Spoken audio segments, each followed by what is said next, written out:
Hello friends, foes, and other watchers on the internet. My name is of no consequence, and you're watching Hogwash Gaming.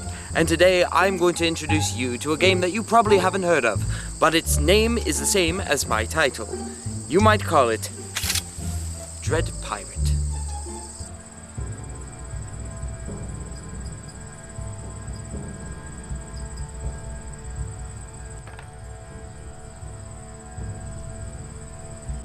The object of the game is to have the most treasure at the end of the game.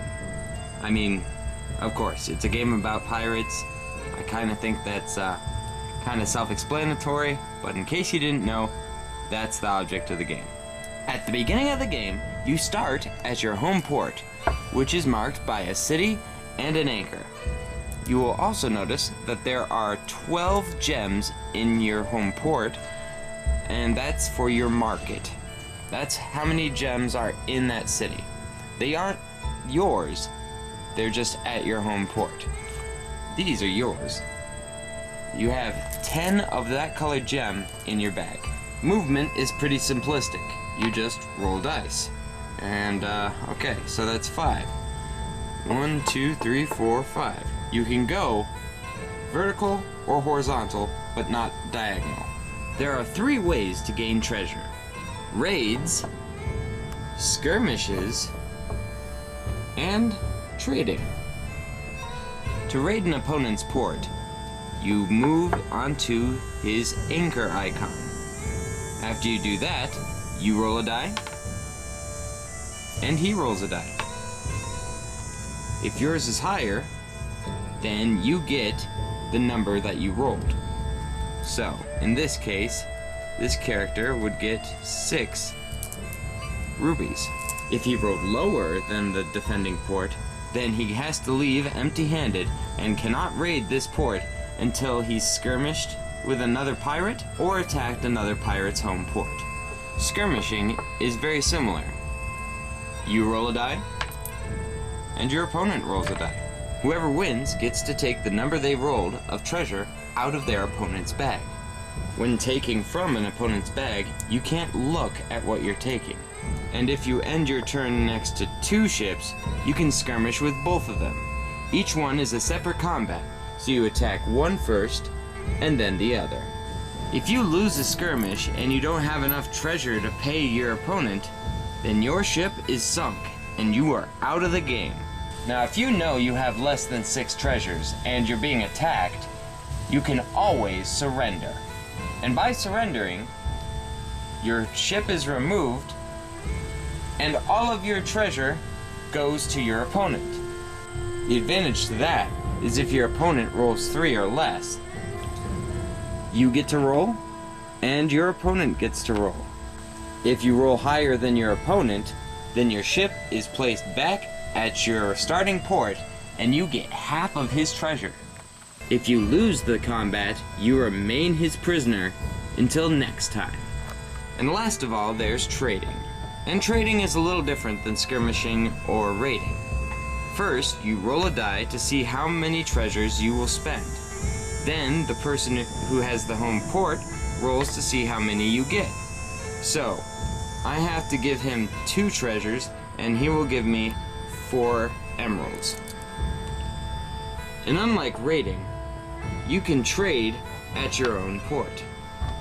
Now, when it comes to trading, if you have coins, you have to use those before you trade your gems. Getting gold is a little different. In order to get it, you have to go to Dread Island, which is right in the middle of the map. Before you can go to Dread Island, you have to have at least 1 of each gem. And you can get those by any of the 3 methods I just mentioned. Once you sail to Dread Island, you roll a die, and that's how many free coins you get. After going to Dread Island, you have to raid or trade at another port before you can go back. If you're the first person to reach Dread Island, you become the Dread Pirate. And that has a few advantages. For one thing, they get to use 3 die for moving instead of 2.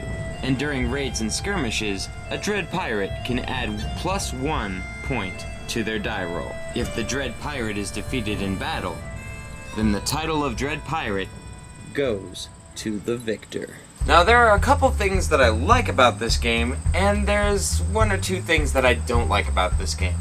On the plus side, the quality of the pieces are fantastic. I mean, the coins are actual metal and jingle, you know, it just adds to the feel. The dice are wood, they're not plastic, and the board itself is actually made out of canvas. So it actually feels very piratey right out of the box. The one thing that isn't highest quality is the gems, but you know, glass isn't the least value you could go. I mean, if they were like chips of plastic or cardboard cutouts, that would totally kill the mood.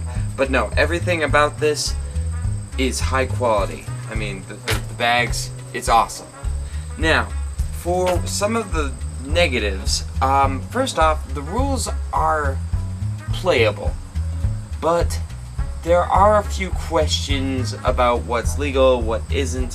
One of their variants is you can go off of the edge of the map and come back on this side, which is fine, which is a great idea. You know, it helps you get around quicker.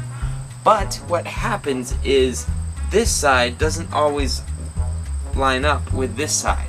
So if you go off on this side, you'll end up in the landmass. So I'm not sure if that just means you can't go off on that side or what. I really don't know. I see this as a game that is pretty cool for a start, but I would encourage you to come up with your own home rules, because the home rules will make this your game. It'll make it fun for you, and you know, they did the production work, so it's a nice game. Now you can help make it an awesome game. And I'd like to hear some of your variants if you have this game. Just leave them in the comments below. And don't forget to like and subscribe if you think these videos are pretty awesome.